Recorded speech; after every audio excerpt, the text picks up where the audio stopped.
Okay, students, let's make sure this is recording. You all can laugh at my little glasses issue here.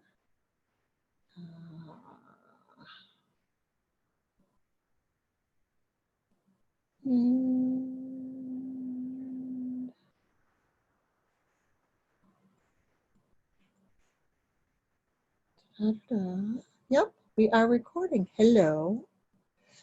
So for those of you who don't know, I have a visual issue, and this right now is how I can see. So let's share the screen, and we are going to do our first lesson in Mosby's Fundamentals of Therapeutic Massage, Chapter 1. And the intent is that this YouTube video, as part of our expanded YouTube channel, will be part of your preparation on how you set up for either an in-class experience or if we are working on Zoom. So regardless, you will have wanted to read the chapter, and this video will help you do that, and then complete the chapter test and the workbook, which will be found on Canvas for you. And these will be going in with your graded activities. So let's open the book. I'm using the e-version, and I would hope that you're making really good use of that. So we're going to open the book up, and we're going to go to the home, which is where we were just at, and then open that back up again so you can see. And we're on the table of contents right here. And we want to go all the way down to Unit 1 here. And we want Chapter 1. And we're going to hit that right there. And that should open us right up to where we want. Oop, nope, not quite. Here we go. This is the beginning right here. So then I'm going to pull down. I'm going to pull this down by hitting the table of contents again, which puts us into the full screen right here.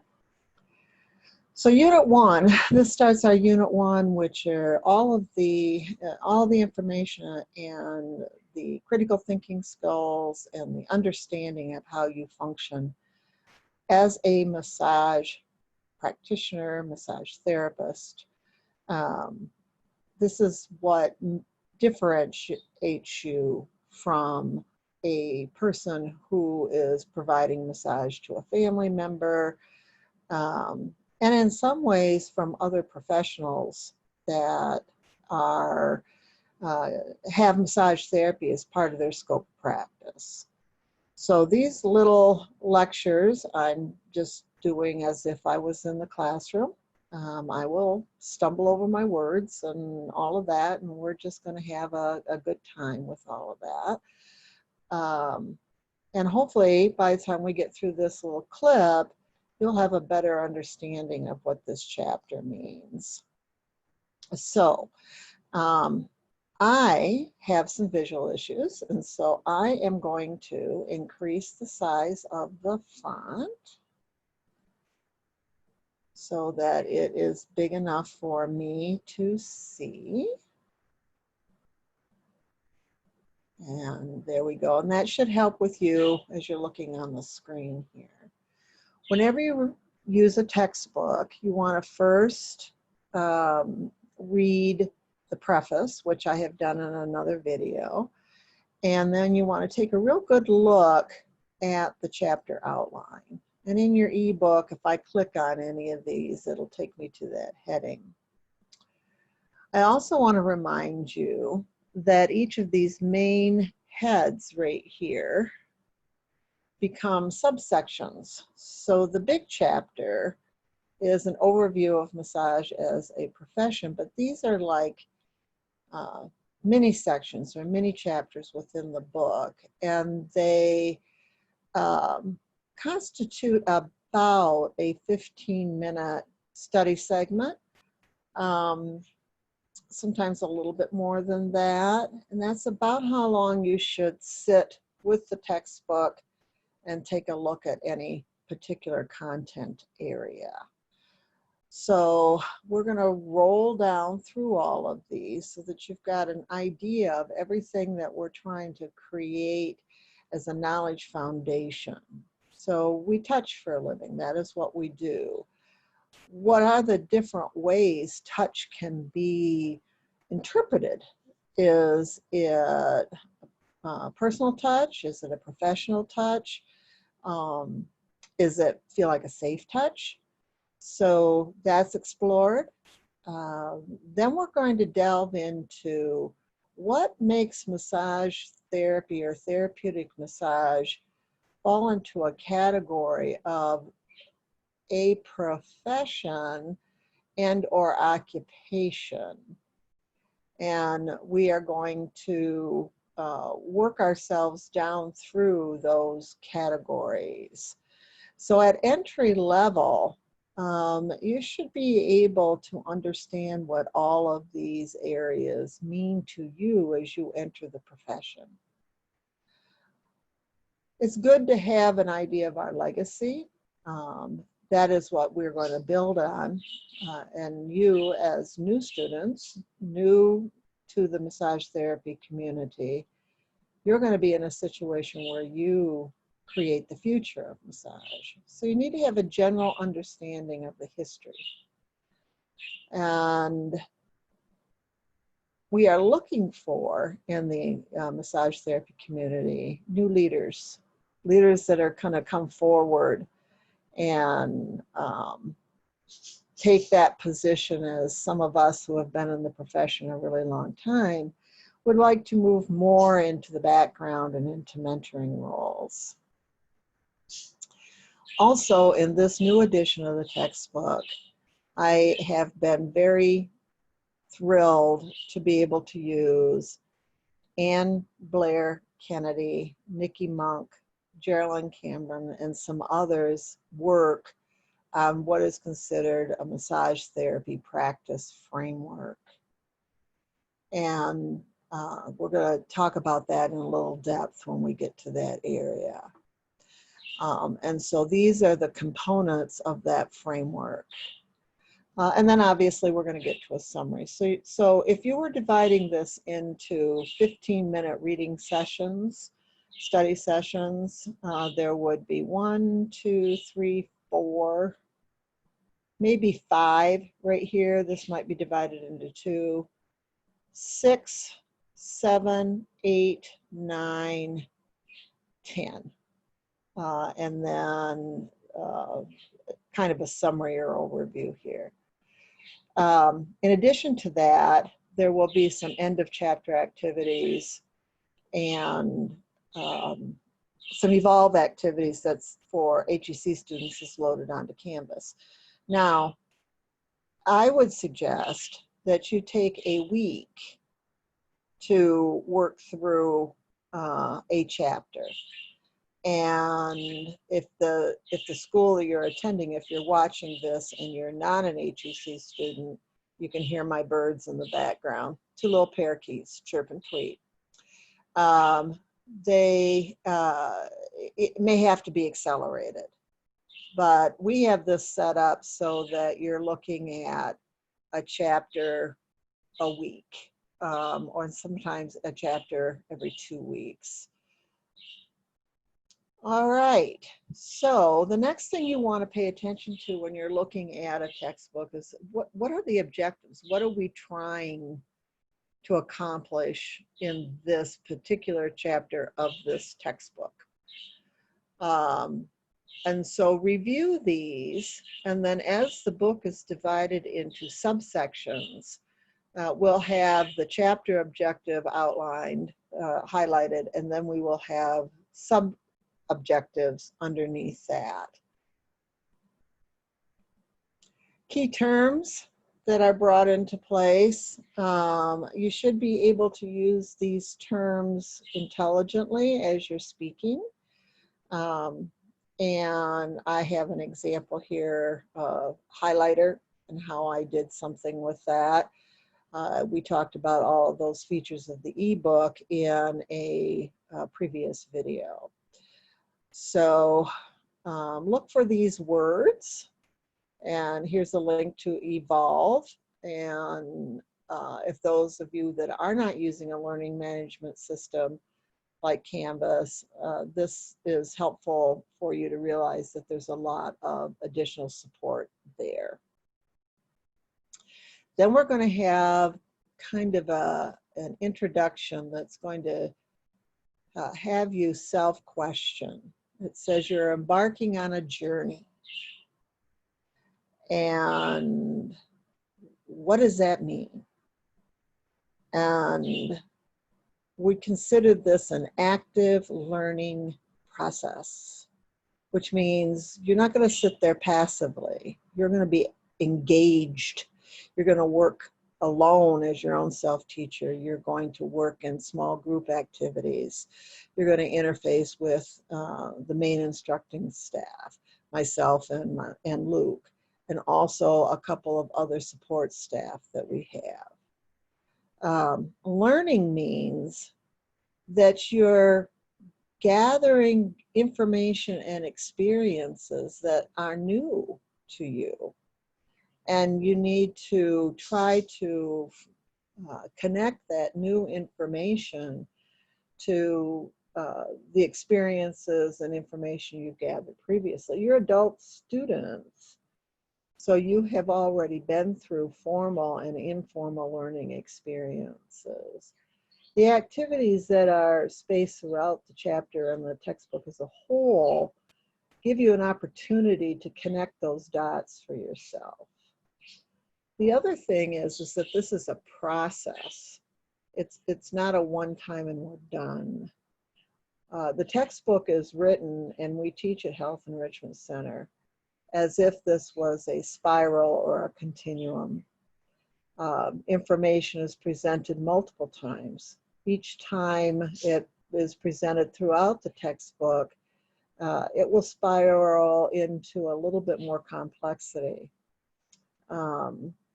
This is something that's unique about the way that Luke and I write, is that the intention is for the textbook to be part of a learning process. So you will read content in different chapters that's familiar. And this is a good thing because the context around it is different. So you're involved in gathering new information and connecting it with past learning that you've had in an ongoing way that will build and become more familiar as you go through the course.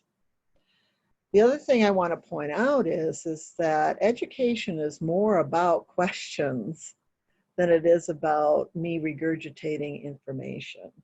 The textbook has got the information, but it's also going to ask you to question that, critically think about it, and use it in a way that is going to enhance your ability to function as a massage professional when you graduate. There are some things that are fairly concrete in the learning. The anatomy and physiology is relatively concrete. It changes, but it hasn't changed a lot. There maybe are some black and white answers when you're looking at what is the name of a bone, or how do you define a pathological condition. At the same time, figuring out how you are going to work with a person on an individual basis. This is what that practice framework is about, is really about questions and critical thinking on how you are going to come up with potential responses, solutions. Some people might see that as an answer, but information changes too much, and so we've got to be able to be flexible with that. And we want to ask ourselves questions. And here are a few that you will encounter throughout the textbook. And there may not be black and white questions, black and white answers that come along with this. But these are areas that you should explore within yourself, as well as keeping kind of a self-monitoring thing on how this might change, on how your responses to these questions right now, as you're beginning your journey, may absolutely shift as you move towards the end of your course, or even 5 years into professional practice. So it's a maze, and eventually things will become clearer and clearer, and you need to be patient with yourself as you go through this various spiral. It's not, I've already explained, we use a spiral scaffolding type system, and the textbook is written on that. Many of you may be used to more of a linear presentation, and a lot of the other textbooks are written that way, where you hear something once and then you go on to the next topic and the next topic and the next topic. This is unfortunately not the best way to absorb and integrate information. Learning is pretty messy, and you got to have a little bit of tolerance to that. So another important concept is novel repetition. Same content presented in multiple different ways. And that is why you are going to have exercises on Canvas and/or Evolve. There's going to be a variety of YouTube videos that you'll watch that I haven't done or Luke hasn't done. There are the videos on the YouTube channel that we have done. There are recommendations for future reading. Same information, multiple ways. Same information, multiple ways. But if you just do the same thing over and over, your brain will become acclimated to it, and it won't stick. So be aware of that as you go through this chapter, as well as going through the entire textbook and the entire curriculum. So what will your questions be? And how will you take that into your career? And how will that influence your potential as a learner? And can you learn to be okay with the ambiguity that surrounds questions as opposed to the concreteness of an answer? Answers are very elusive. So that sets the stage for the textbook. And the rest of this video is going to go a little faster. And then we'll move into a part 2 with it as well.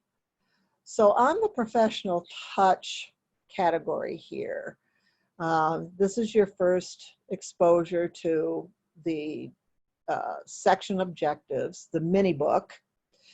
And here's the chapter objective for the whole chapter that we're addressing. And we want you to be able to distinguish between professional and non-professional forms of touch. And then we want you also to be able to list some factors that influence the communication of touch, because touch is communication. So there's a bunch of definitions in here, highlighted, bolded text: a profession, an occupation, a vocation. What is a professional? What does that do in terms of professionalism? And what is autonomy? And how does that influence how not only we practice our career, but how others see us within the health and wellness um, arena, and how we are going to develop our method of practice. Are we going to work independently? Massage therapy is one of those health professions that you can practice on your own. There are very few of them. You can set up your own private practice. You can become part of a wellness center, franchise system, an independent spa, part of a medical community. Um, this is one of this idea of autonomy and professionalism and occupation. This is what we're grappling with as a profession, right? An occupation, a profession right now, that you as a future leader may have some great influence on. This first proficiency exercise is an important one. I would like you please to do that. We won't talk about it in specifics, but you need to know how your history of touch influences your delivery and your expectations around touch. And there's an example here, and it is me. And so it gives you an idea of how you're going to complete this assignment. Focus on professionalism is these little boxes are step-aways from the chapter a little bit, and talk a little bit more conversationally about how we need to behave and where we have some difficulty there, and how that influences the public and other professionals around us in an impression of how we function as professionals. Social media is a huge one. And so I've got one right here. For example, it is very unprofessional if a picture of a massage therapist in revealing clothing or discussing involvement in questionable behavior is included in posts about your massage appointment availability. So this challenges you to think about that. We're going to explore further as you read through this. Professional touch is a skilled touch. That's why you have to go to school for it. And it's a pattern. It's a system. And it overlaps with a lot of other types of manual therapy practices as well as professionals. Massage is a manual therapy. There are a lot of manual therapies. Chiropractic is a manual therapy. Physical therapy is a manual therapy. Massage as a profession stands alone in its system. And our community has incorporated a lot of other skill sets as manual therapy. That's one of the reasons why a focus on a particular form or style like Swedish massage, and while a good approach is too limited because there's so much overlap here. But as we start to recognize this, then we can see where are we unique, and how do we complement as well as compete in some instances with other people that do manual therapy. Touch has been studied for quite a long time.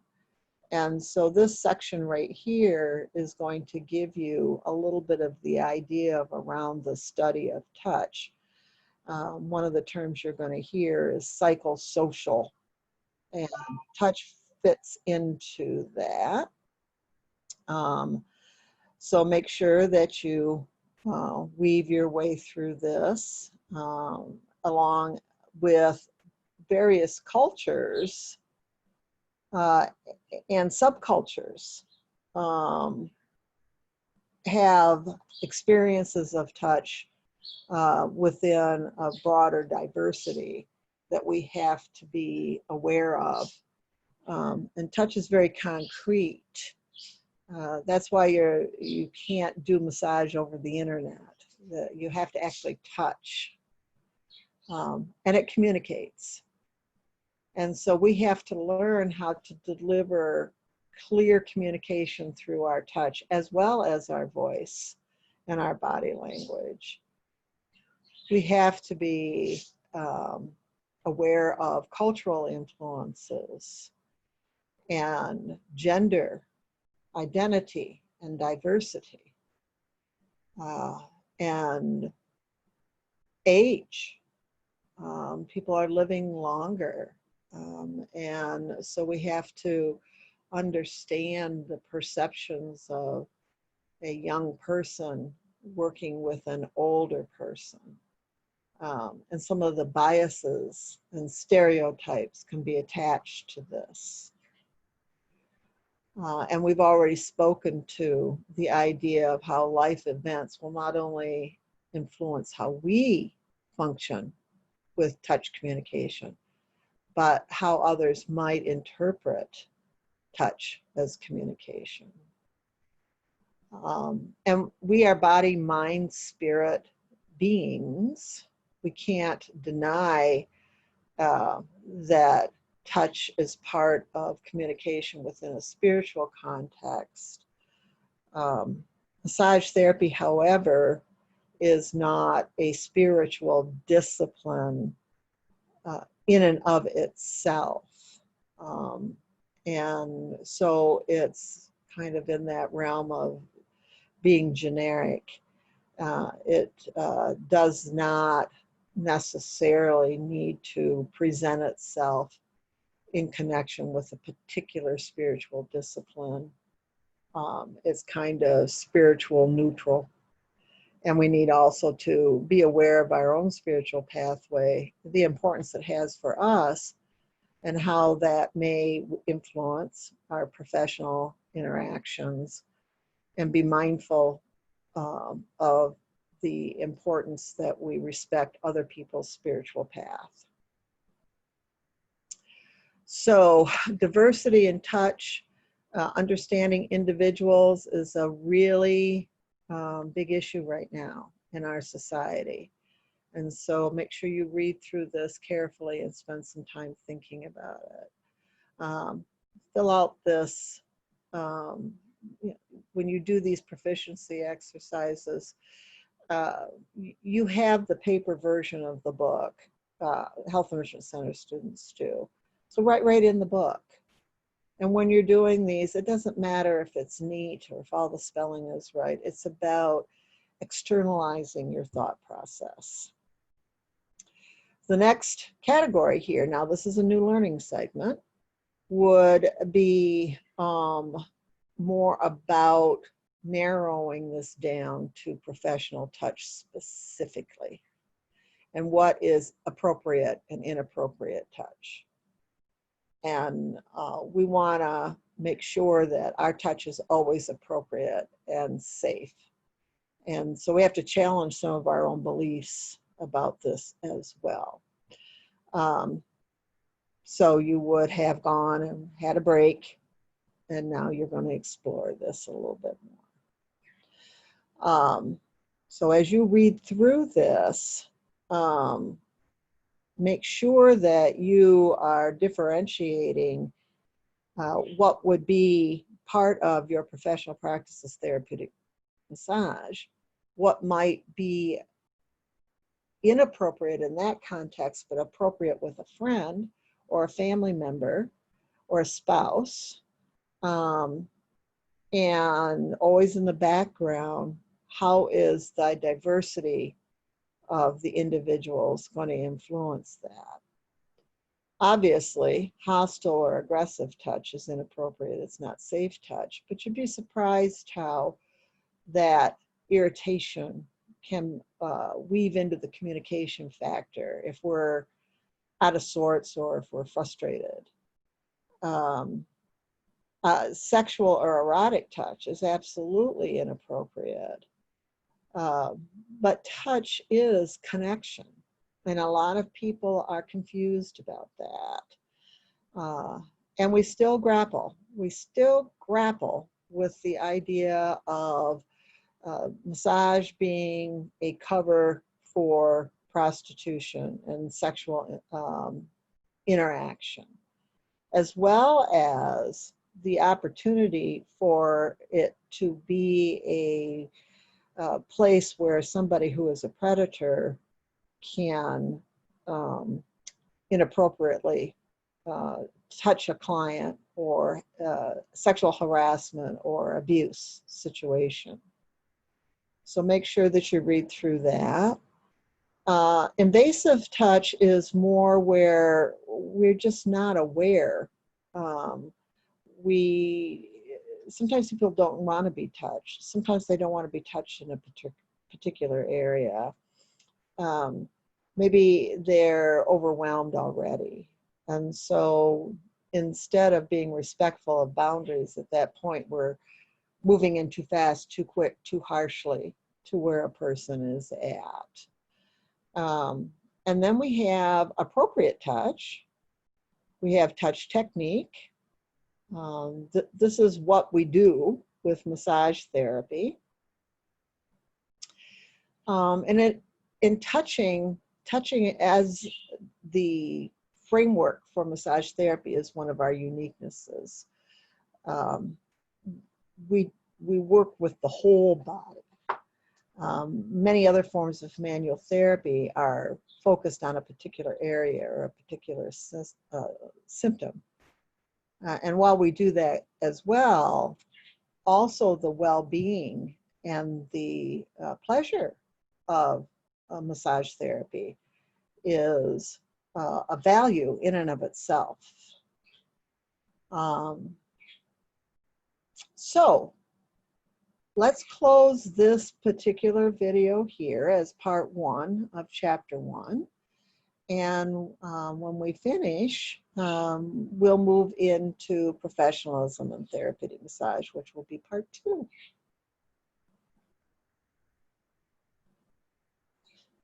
All right. I'm going to end this particular video. And make sure you read your stuff. Think about it.